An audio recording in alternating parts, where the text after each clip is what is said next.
Thank you guys for hopping on to our very first Sparkle Zoom, I guess you can call it. Yay.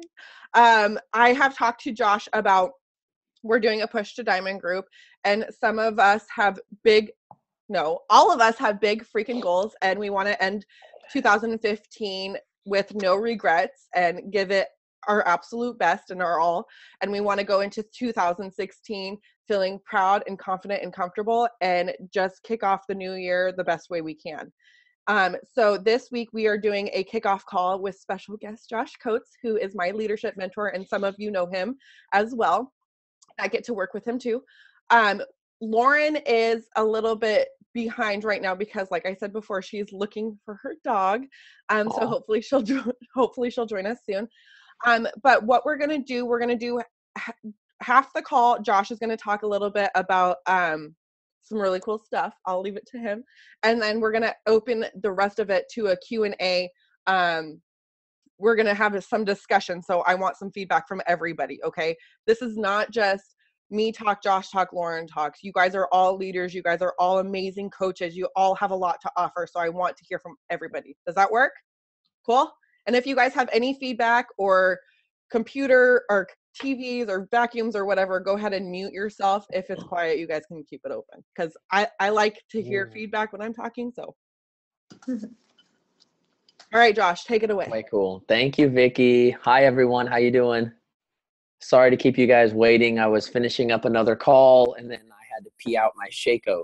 So, yeah, if you want to unmute yourself, if you don't have background noise, that would be the greatest thing ever for me, because I speak on all these team calls and everyone's always muted, and I'm just like hoping people are actually understanding anything that I'm saying. So it's really, really cool. Hi, Cindy. When I have response. I unmuted. I may have background noise soon if my daughter comes down and starts screaming, but that's okay. No problem. No problem. So thank you, all of you. I see so many familiar faces. Hi, Heather. Hi, Candy. Hi, everyone. I feel like I should just say hi to everyone, but I won't, because that'll take the whole call. So first of all, I want to talk to you about don't be a victim. This is a problem that our whole society has, that we are constantly looking for someone else to blame our lack of success on. Now, when I think of victim mentality, the first thing I think of is my 10-year-old child. My 10-year-old boy, Dakota, I swear nothing is ever his fault. We will walk into a store, and as gentlemen, we hold the door open for mommy, right? And then Dakota will literally just walk through. You know how when you're going through a public place and there's a line of 20 people trying to get out the door, each person holds out their hand to kind of keep the door open. Well, Dakota will just put his hands to his side and just keep walking. And the door will just fall on the person behind him. And I'm like, dude, what are you doing, man? Just put your hand out and hold the door. And he's like, well, it's not my fault. I didn't know to do that. Dude, it's just common courtesy. I don't have to put everything in writing for you. Okay, when walking through a door, Dakota, now I'm going to need you to sign this. Make sure and stick your hand out and make sure the door stays open so that it doesn't hit the pregnant woman behind you when you walk through, right? That's just common sense, right? Or with 10 and 12-year-old boys, I'm convinced you possibly do have to write all that out. Maybe I do. Because that's what I have, and I'm doing the same thing. They do the exact same thing. But anything we do, anywhere we go, nothing's ever his fault. Last night we went to Target, like every good family does, right? And we're in the checkout line, and Dakota's like, I'm so thirsty. Can I have some water? There's a water fountain over there, buddy. You can just go get a drink. So, of course, then my 7-year-old boy and my 4-year-old boy are like, can we go too? Yeah, it's fine. Just go get. So the three of them literally take off sprinting through Target to the water fountain, meanwhile yelling, ah! And I swear, everyone in the checkout lines is looking what? Whose kids are those? And I'm trying to hide. And then they come sprinting back. So of course, when we get to the car, we get onto them, and Dakota's like, it's not my fault. I didn't know we couldn't run. What do you, how many thousands of times have I told you to calm down and not to run and not to turn Target into your play place? I've told you 1,000. Don't tell me it's not your fault. But it's funny to talk about kids like that because we know kids love kids' famous words are, it's not my fault. And he did it, right? Like it's always like pointing at, if something did go wrong that they did know about, it's someone else's fault. It's always, always, always someone else's fault. But we think that's only kids, right? But how many times have I heard people say things like this? It's just the holidays. Nobody's buying right now. No one wants to work the business, Josh. I mean, I'm doing everything right, but none of my team wants to work the business. Or how about this? I'm just having a bad month. I just don't feel good today. You know, my throat's kind of scratchy. It's just, you know, like there's a full moon. It's a full moon. Like, how in the world am I supposed to work my business, Josh? There's a full moon. We have all of these things that we use to excuse ourselves from living our best life. We are always excusing ourselves from the success that we really, really deserve. And that, let's face it, our families deserve. How many different times have you set a goal, not reached it, and then blamed it on the circumstances? How many different people had goals for 2015 that you did not reach? Raise your hand. It's not over yet. It's not over yet. But how many of you have already given up on those goals because of circumstances? How many of you have taken that target you had in January and said, it's actually, I forgot how hard Christmas is. Like, maybe I'll just go ahead and shorten that target to like, I wanted to go diamond, but maybe instead I'll like be cool with like 6 coaches. Because Christmas time is rough, right? Mm-hmm. And you're using all these outside things as excuses to not pursue the success that you deserve. And so I say, do not have a victim mentality, because in life, we are in control of our own fate and our own destiny. Now, there are some exceptions to that. My wife's mom passed away of cancer when she was 18 years old, when my wife was 18, not when her mom was 18. My youngest son was born with heart defects. He had 3 open heart surgeries before the age of 3. There are some things in life that we cannot control. But because of those things, I have decided that if there is anything in my life that I can control, I will control it. I do not leave anything up for fate. I hear people say too many times stuff like this. Well, it'll happen when it happens. Or this is my least favorite thing to say, because I'm actually a religious person and I hate it when people pull the God card. If it's God's will, if it's God's will, you're just using an excuse to sit on your couch and do nothing. It'll happen when it happens. What you're saying is, I'm not willing to do the work that it takes. So it'll happen when it happens. In other words, I don't want to take responsibility for making it happen.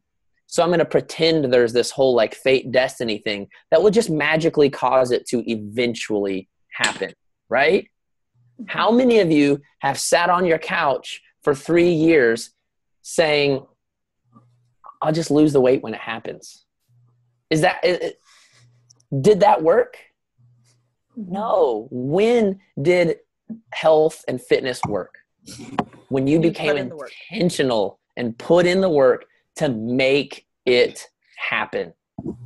Your business is the exact same way. It's not going to happen when it happens.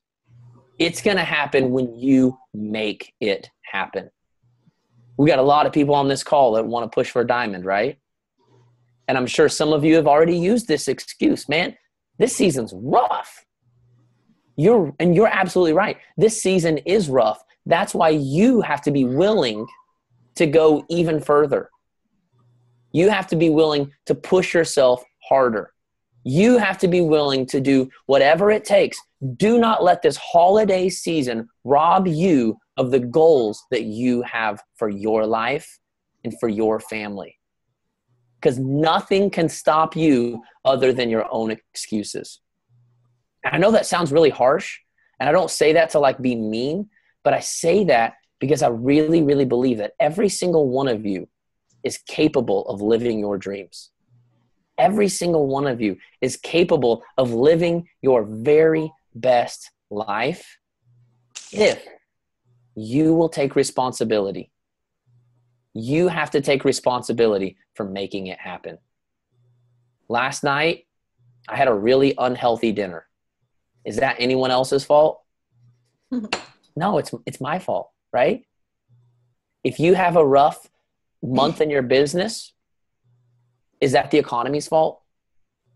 Is that Thanksgiving's fault? Oh, stupid pilgrims. They just ruined this whole season for us, right? It's not, it's your fault that you didn't think to yourself, okay, Thanksgiving is always a rough time. So if I usually start 5 convos, I probably need to start 10. Mm-hmm.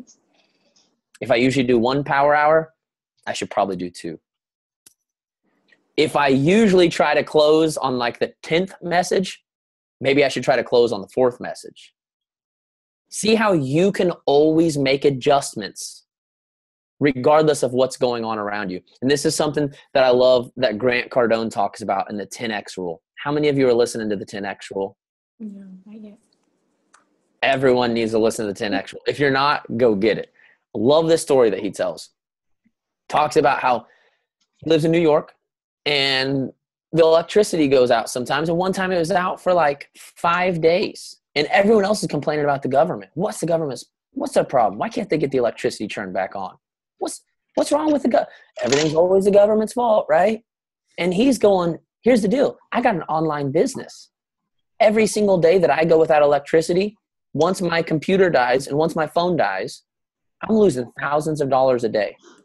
Why in the world would I not have a backup generator? Why would I leave it up to the government to decide whether or not I'm going to make money for the next 5 days? So you know what he did? He went out and bought a backup generator. Now that is having no excuses. No matter what happens in life, there's always an excuse that we could give. But Michael Jordan says, when you make an excuse, you actually keep yourself from being able to learn. Michael Jordan, the greatest athlete that ever lived, said he never lost a single game because every time they didn't win was an opportunity for him to learn how he could do it better the next time. And the only way you actually lose is if you make an excuse, because if you make an excuse, you robbed yourself of an opportunity to learn.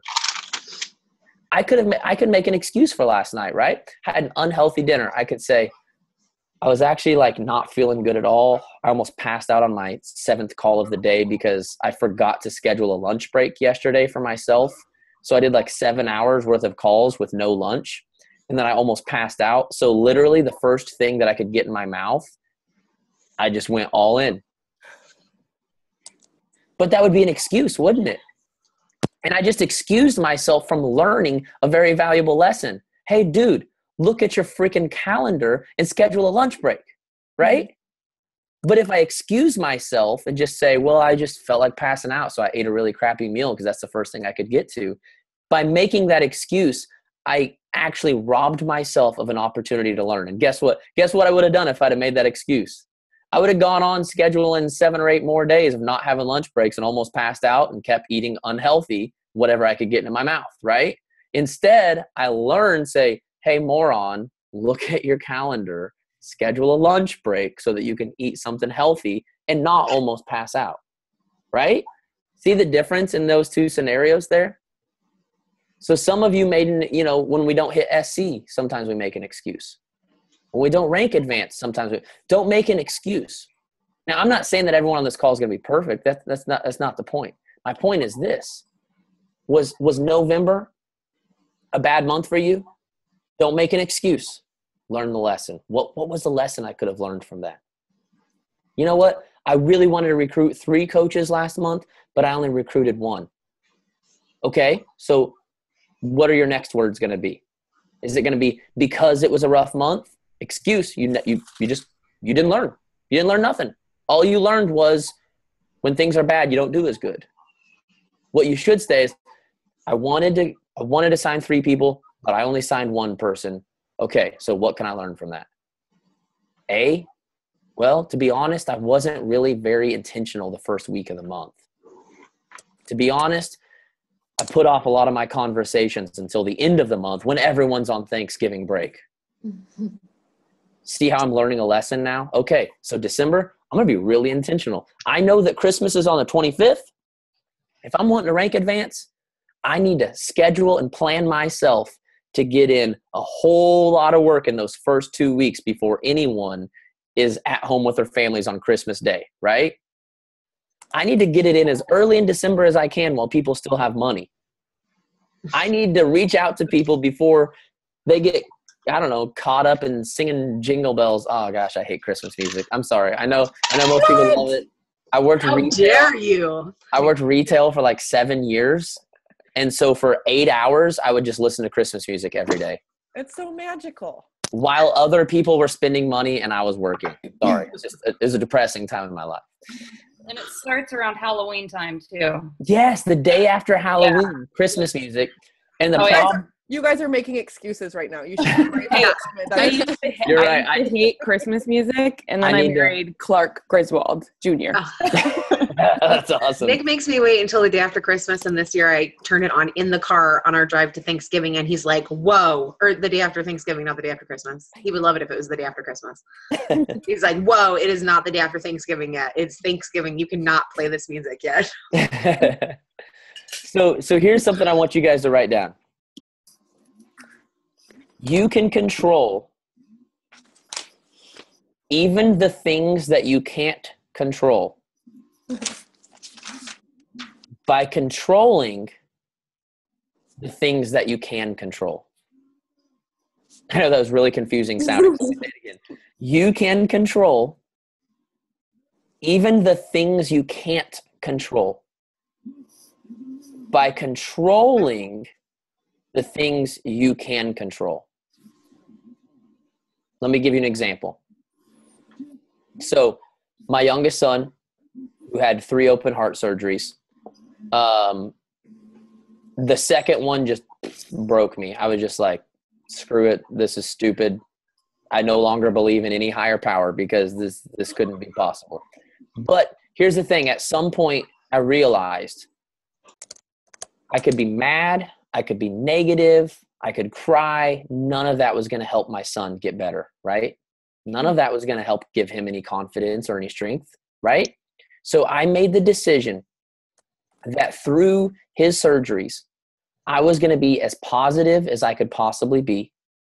And I was actually going to look for people to be an encouragement to and a blessing to. Because in doing so, not only would I be like a positive energy for my son, who needed that, obviously, but hopefully through my bad experience and the way I handled it, it would inspire people all over the world who are going through things too, to decide that they could have a positive attitude and they could be a blessing even in the midst of what seemed like their curse. And because of that, I remember we were in the hospital for his 3rd surgery in St. Louis, and I was sitting in the lobby, and there was a mom with her family just bawling her eyes out. So I went and I talked to her, just was like, hey, what's going on? Is there anything I can help you with? My boy's in there, he's having surgery too. Kind of, try to relate to her a little bit. Her 2 boys had been in a car wreck the night before.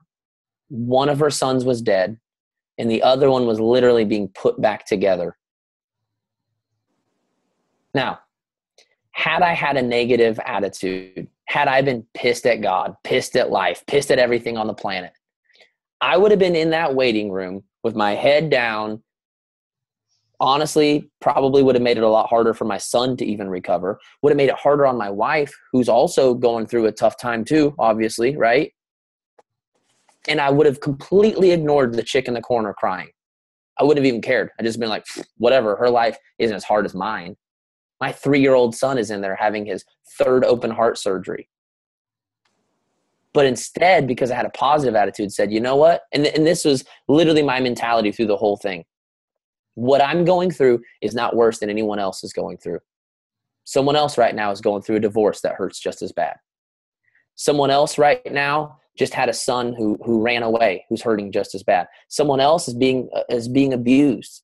Like, if anyone's going through crap, it's still crap. Like, there's not good crap that you go through. You know what I'm saying? So I decided to have that attitude of whatever I'm going through is no different than what anyone else is going through.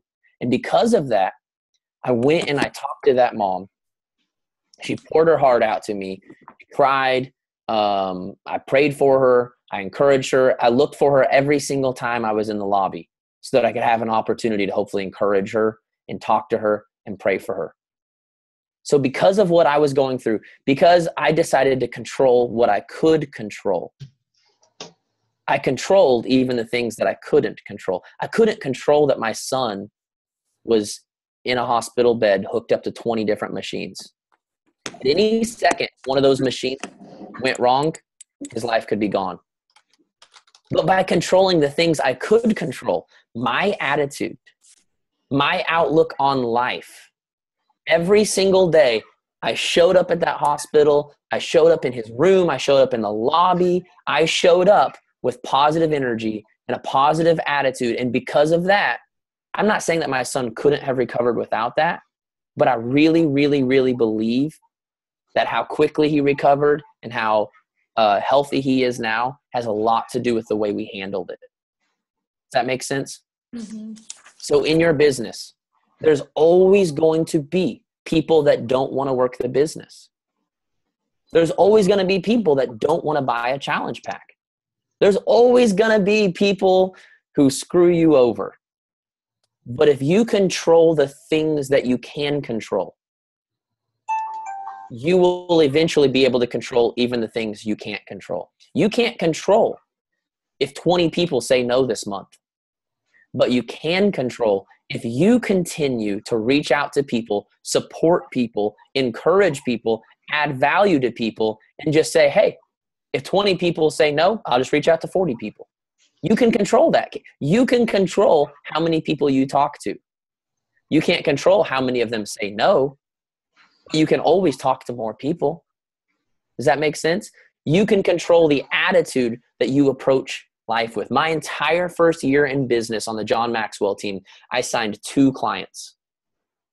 2 clients in 12 months, guys. That's probably the worst sales spree there's ever been like in the planet, okay? But I made it. I just made myself keep a positive attitude. It was really hard because I really wanted to get pissed at all the people that didn't want to work with me. But at the end of the day, I had to remember something that I read in a book called Good to Great. You always have to look out the window for people to give the credit to and look in the mirror for someone to give the blame to. So no matter how bad my business was, I never blamed anyone else. I never said, well, apparently these people just suck, whatever, blah, blah, blah. I always looked back at myself and said, how can I grow from this? How can I learn from this? How can I become better from this? Because of that, I kept going with a positive attitude. I kept adding value to people everywhere I went. I kept searching for new ways to add value to people, to help people, different realms to help people. Eventually, I ran into this amazing company called Beachbody. And I had a call with, some of you have heard of her. Her name's Brittany Powers. She's number 11 in the company right now. And when that happened, my entire business changed. Because Beachbody people like me. I'd never found people in my life before that liked me. So thank you guys. I appreciate it. And things just clicked, man. And things just rolled and started happening. And within 6 months, I quit my day job, had 30 plus one-on-one clients. I no longer offer new available one-on-one spots because my one-on-one is just completely sold out. I have 2 different trainings on Monday nights, just opened a new training that's going to be on Monday mornings, over 70 people a week in my training groups. Why? Because instead of being negative and blaming everyone else, I kept a positive attitude and kept owning and controlling what I could control. Eventually, I found the people that did believe in me, that did want to help me, that did pass me on to people. But if I would have got mad and upset at other people, there's no way any of this would have ever happened. Because I would have never even made it to Brittany. I would have been so mad and pissed off at people, I probably wouldn't have even reached out to her or anyone else. But I kept having this positive attitude of, you know what? I literally believe I have something that can change people's world. And I'm not giving up until I find the people that are willing to listen. I am going to change someone's world forever. And if I have to work 5 years to find those people, so be it. I'll just keep doing it. And so I want to challenge you guys today to control the things you can control. What can you control? 2 real quick things, and then we'll open up for discussion, okay? Here's what you can control. You can control your attitude. Every single day, you've got to wake up and you've got to believe that magic can happen today. Even if you've gone 300,000 days in a row with no magic on your side, you got to believe today. Today is my magical day. Today is my fairy tale day. Today is the day that something good happens for me. Zig Ziglar says this: positive thinking will not help you do anything that you can't already do, but it will allow you to do everything that you can do. So many people are living at like half of their potential because of their negative thinking. What positive thinking allows you to do is live all the way up to your complete potential. The other thing that you can control is your leadership. And I like to sum up leadership like this: serving other people to help them reach their goals. You can control how good of a leader you are. And by becoming the best leader you can possibly become, sure, there's still going to be people that fall off. I mean, that's just, some people are just going to do that, and that's okay. We can't control people. It's not our job to control people, but our job as leaders is to serve them and help them reach their goals.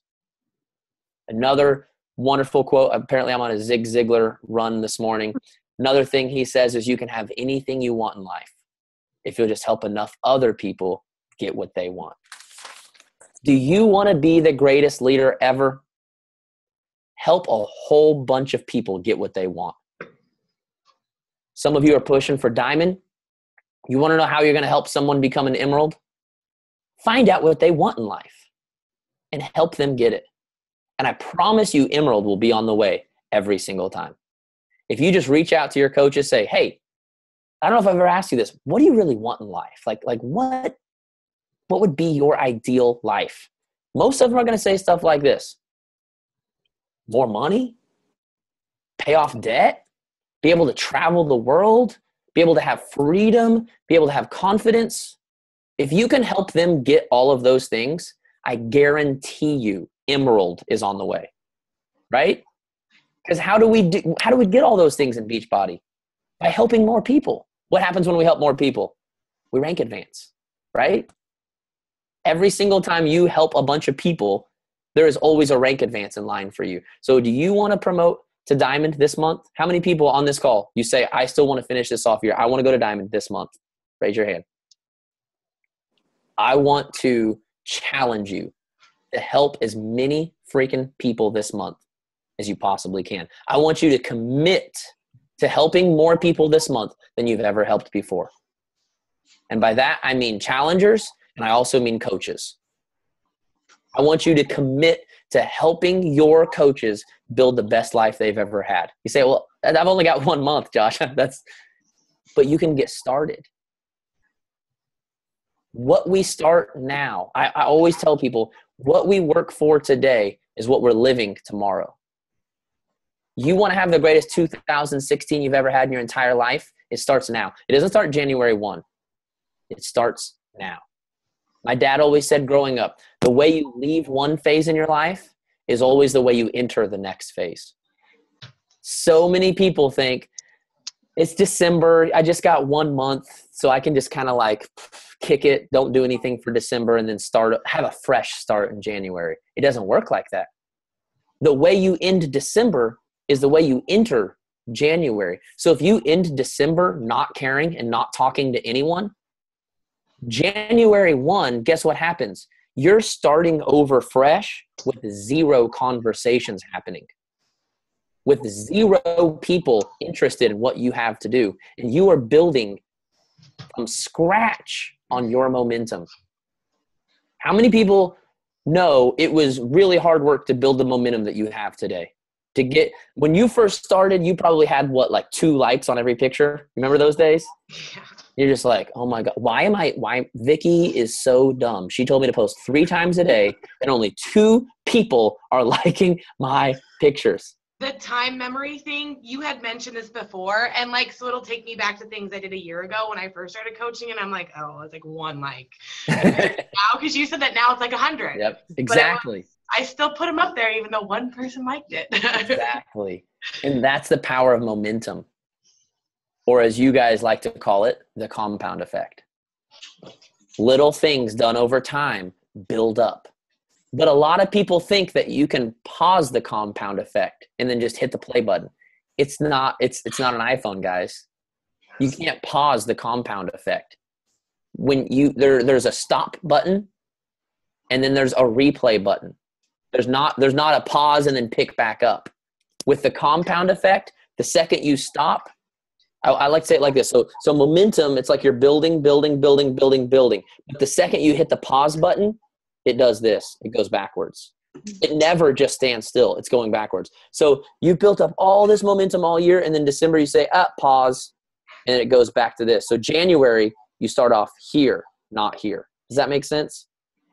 So in other words, you lose all of that momentum. If you're getting 100 likes a picture right now, take a month off. Try it. Don't try it. Don't really try it. Take a month off. I'm like, oh, that's scary. When you come back the next month, I promise you won't be getting 100 likes. It'll be down to like 20 or 30 because all of your engagement, no one's excited. No one's interested at all anymore. And you've got to rebuild all of that. There are no fresh starts. Okay. So I want to encourage you, please, please, please, please make this the biggest December. Make this the biggest month of your year. Don't wait till January, man.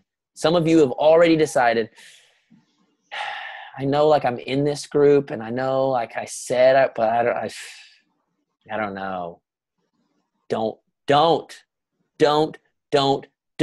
give up on your best you. If January 1 comes around and you didn't hit your goal, at least wake up and say, I did everything I could have done. I have nothing to be ashamed of. No one should be ashamed on January 1 to not hit their goal if they pushed with everything they had. But how disappointing would it be to wake up on January 1 and say, I could have done more. There's so much more I could have done, and I just didn't put in the effort. So please put in the effort, make December the greatest thing ever. Sorry, Vicky. I said I would speak for 30 minutes. It's just not possible. I can't. No, it's totally shut up at 30 minutes. I have to say, like, I was not expecting. Like, I'm shaking right now because of how. Anyways, I was not expecting you to talk about excuses, and this hits so close to home because I was the queen of excuses for so long. I'm gonna start crying. And I have so many coaches that come to me and say that they're sorry for disappointing me because they slack off or shit hit the fan or life hits them sideways and they go backwards or they stop. And they tell me that they're thankful that I've never given up on them. And the thing of it is, I will never give up on someone because I know what it's like to have those excuses to stand in our way. But I also know what it's like to push through those excuses, to show your true strength and your true power and your true will to move forward. It's fucking tough. And I'm sorry for cussing. It is tough. But when you have this fire in your belly of something, a life that you want to live for you and your family, there's no damn excuse that's going to be stronger than a reason why you should do it. And like, sometimes I want to shake myself because I'm like, I was there. Not too long ago, I was there. You know, last year I failed miserably and I put every excuse in the book. why this happened, why that happened. And I started off January, like a lot of my coaches on here know this. I started off January, I'm like, I failed and I'm going to do whatever I can to make this year better. And I promise you, no matter how this year ends, I know that I did everything I could, not just for me, but for my team. And I'm going to be proud of that. Sorry.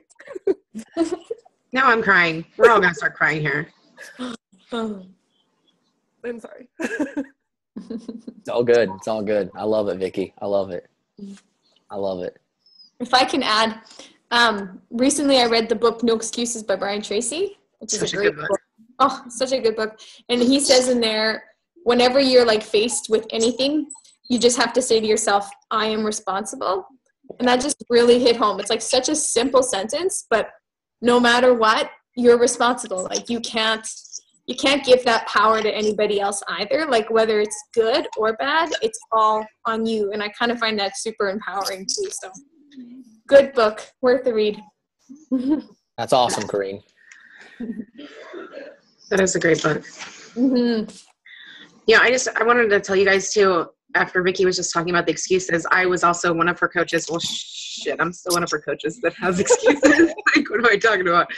But, I was a coach for so long, for, 2.5 years in every Push to Diamond group, like this group, the one showing up and then saying, oh, I can't get on the Zooms, or, oh, yeah, I did my power hour. Oh, I just forgot to post my drill down because I really didn't do it.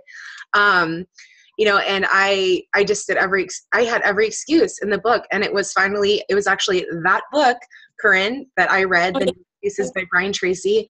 And I realized, I was like, this is, kind of combined with Smart Success with Chalene Johnson, where I realized I didn't want to be an accountant anymore. And all these like pressures of being Diamond, what I thought it was something so big and so scary, and that it was going to take so much time, left the building. And I went Diamond. I only had 3 coaches, and I went Diamond in a little over 3 weeks. Yeah. So when we talk about us having 4 weeks, and Josh talking about, 2 weeks to get really pushing before people have the holiday weekend, like, don't ever think that because you only have 4 weeks or whatever until the end of the year that it's out of, place. If you're sitting with 2 coaches and say, oh my gosh, it's so many coaches. Well, that book taught me that I actually started writing down I've talked to Vicky about this a little bit. I started writing down my Diamond plan, right? And writing out my coaches that I had. And before, my mentality had always been, I have so many coaches to still recruit. I still have to recruit 8 coaches and get two emeralds, And I totally just changed the way I said it to, I only have this more coaches. And just changing that wording was like, that's when I really got like majorly sucked into personal development, because that's also something that I made excuses for too and didn't do. But yeah, and it was like, just that change of wording was like, it was like a miracle worker and like total paradigm shift in my world. And so I just wanted to share that with you guys, because don't think that because there's only, there's 4 weeks left that it's out of touch. Or if you're just sitting at Emerald with 2 coaches, like it is so possible to do. I mean, I was like the biggest Beachbody slacker there was. So if I can do it, you can do it. So, I mean, I look at your faces and I know a lot of you personally, and you guys are some serious hustlers. And so I just know it is so possible. There was like a game changer for me with Vicky. I mean, like, cause I was at Emerald for like a really long time. So I think like coming back from Summit, like, but it was like, I guess I was always afraid to like just come up like, because when things, like excuses, right? Oh, it's Christmas. No one wants to spend the money. Let's see, that challenge pack investment that I bought to get myself to become a coach was the best money I've ever spent in my entire life. And I would do it 10 times over again. So like, I just share it with people. Like, I don't know. And I guess it's just, you're offering them an opportunity to change and like have this amazing life. Like, I don't know. So it's like when you go at it like that, like I just want to share it with everyone all the time. Like I want to tell everyone about this and that they could benefit from it. It's not like, oh, do you want to buy something from me? It's like, hey, you want to change your life and do this with me? Like, do you want to come along with me and transform every part of your life? Because you can do it. Yeah. Exactly. And such even a great when times point. get tough, like I've talked to a lot of my coaches about this, like we all have stuff that comes up, right? And I remember I would go to my upline and I would like cry because like once a month or once every 3 months, I have like emotional breakdown. I want to cry in fetal position and whatever. And I always talk to her. I'm like, I'm crying. I'm having a bad day. Everything's going wrong. And I stubbed my toe and my washing machine's not working, blah, blah, blah. She's like, you need to take a day off work.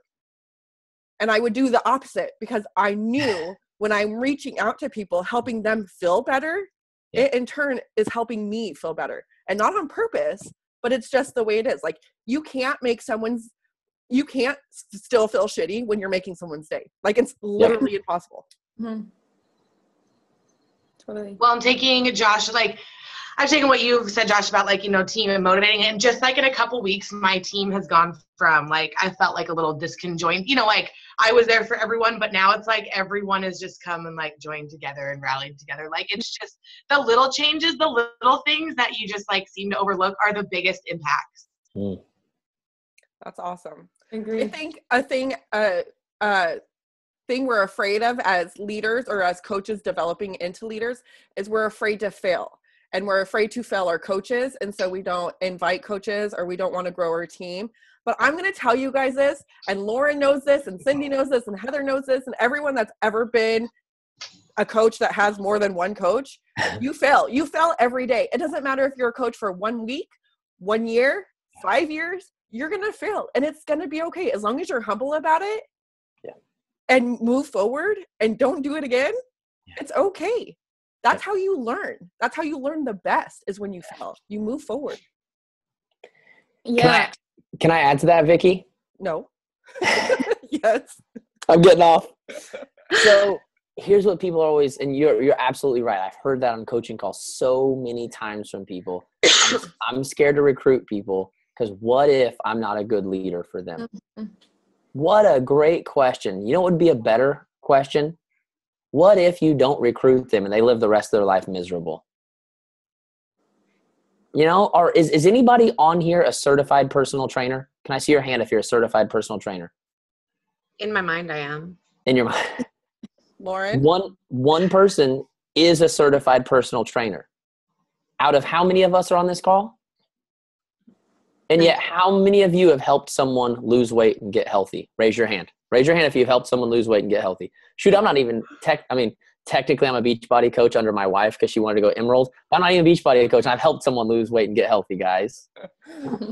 My point by that is we're always looking for some type of credibility as a leader or whatever before we can lead people. And yet every person on this call, except for Lauren, just admitted that they have no credibility and they help people to lose weight, right? Stop looking for credibility. The same way you figured out how to help people lose weight, how'd you help them? You gave them a program that worked for you, and then you checked in with them every day. You want to know how you lead people? Give them a program that worked for you. Check in on them every day. Hey, this is what I do every day to grow my business. I post on social media. I start these convos, and I read a book. Give that a try. I'll check in with you tomorrow and see how it goes. Boom. You're just the greatest leader on the planet. Because 90% of leaders never even do that. So stop worrying about when I become a good leader. No. If you care about people, I always say a leader's greatest responsibility is to serve people. If you want to serve someone, you're already a leader. It's done. In fact, you may be a better leader than a lot of the people that are hitting really big numbers. Because I know some people, or have met some people that hit some really big numbers that aren't serving people. They're just hitting big numbers. You may actually be a better leader than some of your biggest admirers. And I don't say that to try to like insult anyone, but remember, servanthood is the true sign of a leader. If you want to serve people, man, you're already a leader in my book. You're ready to go. Are you going to have all the right answers? Nope, but neither does Vicky. Neither do I. I've been through John Maxwell's training for the last almost 2 years, and I don't have all the answers. John Maxwell himself still reads books by other people every single day because he hasn't figured it all out. Mm-hmm. The only thing you can do is start where you're at, take one step forward, and invite someone else to take that step with you. You're not promising to turn people into diamonds by tomorrow. You're promising them you've been Emerald before, you can help them become Emerald. You've been a coach before, you can help them be a coach. That's all you're doing, is offering someone the opportunity that someone else offered you. That's it. So stop being insecure. Just stop it right now, okay? Stop it. You love people, you care about people, you're a leader. Just go do it. And when you don't know the answer, guess what? That's why you have an upline. So you can message your upline and say, I have no idea what they're even talking about. They mentioned something about an online office. What is that? If you don't have it figured out, it's okay. Someone else does. It'll be all right. If you're on this call and you don't know what an online office is, I was like, I just want to be I am not your upline. It's a good analogy, though. Yeah. Don't ask your upline because your upline failed. Find someone else's upline. Can I say one more thing too about the about how you said waiting, until the last minute, and like building, like losing your momentum and stuff like that. I tell my coaches this all the time, but actually when you said it, it kind of like clicked in a different way for me. So like I talk to my coaches all the time about finding what you can do on a consistent and daily basis that you can see yourself doing a year from now, right? Making sure that, whatever time you have, you can put in that time every single day so you don't take days off. And like, I always use the analogy of the whole eating an apple a day keeps the doctor away. How like, if you eat an apple a day, sure, you're going to have benefits of eating that, apple a day and becoming healthy. But if you don't eat an apple a day for 6 days and then you try to eat 7 apples on Sunday, it's not going to have the exact same effect. And which is the same way with coaching, right? If you don't message anyone, you don't do any social media posts for 6 days, and then all of a sudden you try to bang it all out in one day, it's not going to work. But I almost feel like as Beachbody coaches, we don't even do the 6-day thing. I feel like a lot of us make excuses for what's happening in our lives the entire month. And then it becomes 27 days of not eating that apple. And all of a sudden we're like, holy crap, I'm not at Success Club. I have not hit my goals for the month. And then we literally try to eat 30 apples in the last 3 days of the month, right? And that's totally like what we do. And it's like, not only is it going to lose your momentum, you're going to lose any health benefits. It's actually probably going to make you pretty sick, right? And I've seen a lot of coaches get really desperate in those last 3 days, and they go completely off of what their normal posting plan, they'll lose kind of their marbles a little bit, and you can see it in their posts, like desperate, like I'm going to give you all this free stuff for the last 2 people that sign up with a challenge bag right now. It becomes I'll give you my cat. Yeah, I know, right? It's like it's kind of my firstborn. You can have him. Yeah, I know, right? It becomes kind of like used car salesy, which is what we always try to get away from, which also gets away from the whole service mentality. It becomes only about that number, only about a sale, which is obviously not why we're all here. So I think kind of keeping that kind of mentality really, kind of keeps you in line. Like, am I eating my apple today? Have I eaten my apple today? Because, you don't want to wait till that last 3 days. Because no one wants, I have a hard time eating 1 apple a day, right? Like, I don't want to eat 30 apples in 3 days. Are you kidding me? Like, that's not appealing on any level. So, that's kind of how I use that kind of analogy with the building up of the momentum and stuff. I love it, and I want to see an object lesson. What? I want to see an object lesson. I don't even know what that means. Look at me. I'm like, I don't even know what that means. Sorry. That's like what we called them in like little kids' church growing up. Like anytime there was like a lesson, an object lesson is when you gave like a demonstration. Oh, yes. Like, oh my God. So I make a video of me eating 30 apples. We need a video of you eating 30 apples. And then when you're like sick and throwing up, you can share the analogy. Would that not be awesome? That may happen. This may happen at your house. Can you imagine if it'll probably go viral. You have Periscope that. Yeah, idea. I love it. I would go into like a diabetic coma from all that sugar from apple. Yeah, but like 1 apple maybe I'll just take 1 bite out of an apple. You'll need to eat a lot of protein first, and then. Oh my gosh! Like 1 apple, I can feel the sugar rush. Like when I eat 1 apple, like it's crazy. Imagine how many people you could help, though, Cindy. Just imagine. Okay. I have one tip of advice for anyone. I know that sometimes I hate the word recruiting. I just feel like that feels weird to say, but whatever. So I know that we sometimes struggle with recruiting or getting coaches or building our team, however you want to say it. But I want you guys to think, why are you a coach? What makes you love being a coach? If you love something, and especially women, I'm sure guys do this too. No offense, Josh, but I'm sure you do it too. But when we fall in love with something, we cannot help but share it, right? We can't help but talk about it. It's not like I love my kids so much. It's not like I'm telling everyone that I want them to have my kid or, oh, that just sounds, you guys know what I mean. But like, you know, I love my iPhone. It's not like I'm trying to sell everybody an iPhone when I'm talking about like how good of the pictures it takes and the videos it records and this, that, and the other. I'm talking about it because I love it so much. The things it's done for me are things I can't wait to do with it. I can't help but talk about it. The same thing with you guys. When you guys feel uncomfortable talking about coaching or inviting people to coaching, think about the things that you love about coaching. Think about the community, the support, how it's helped you on your own health and fitness journey. Your mindset has changed. There's so many different things that we love about Beachbody coaching that we do not talk about when we're inviting, because we're so focused on the recruiting aspect of it, but we're not focused on the sharing why we love it so much and why we can't wait for someone to take part of this. Does that make sense? It does.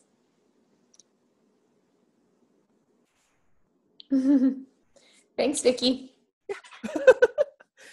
I have to say, Josh, I love that the fact that you like people to be unmuted too. I was talking to you the other day about how he spoke on the Misfit Republic team call. And I told him that, you know, I love that it was a Zoom because usually they do webinars or calls. And I hate talking where I feel like I have no feedback. Like sometimes I'll do Zooms and everyone's muted and I'll crack a joke and I'm like, okay, I wasn't funny. That's cool. But like, you know, so I'm glad. So, me too, and I'll be like, are you guys laughing? You're laughing, right? Nod your head if you're laughing.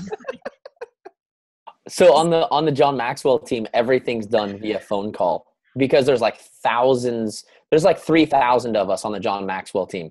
So obviously it'd be a little hard to Zoom for like, 3,000 people. But so when I first did my very first training group, this was before I'd kind of come in contact with Beachbody and fell in love with Zoom. I did via conference calls.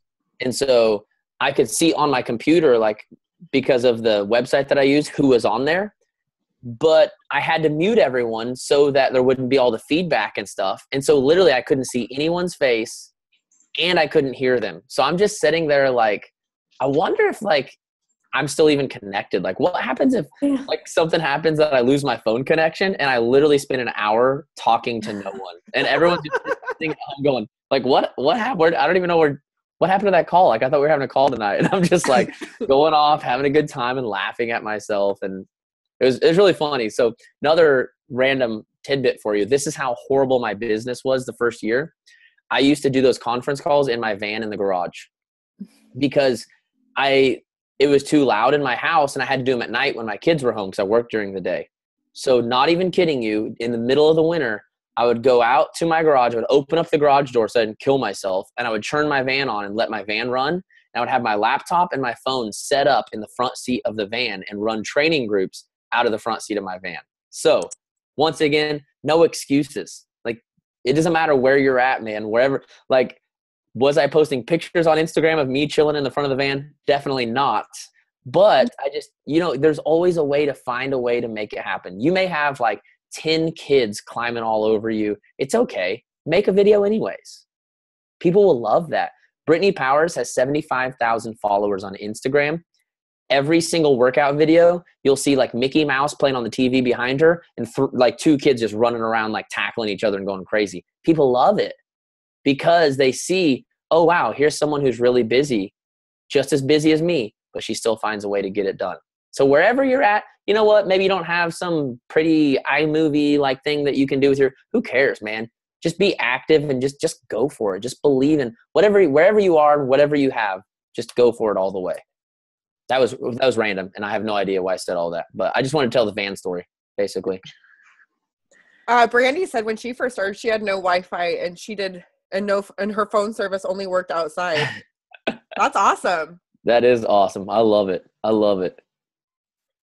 I have to get going right away, but I just wanted to say thanks for everything, Josh and Vicki and everyone else.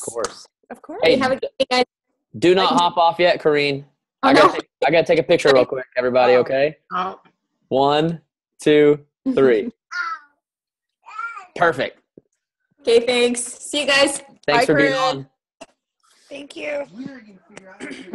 Okay, so I wanted to give you guys, I'm still recording. I wanted to let you guys know we are doing a coach sneak peek. I know, Josh, this isn't anything that involves you, but you get to. I'm excited.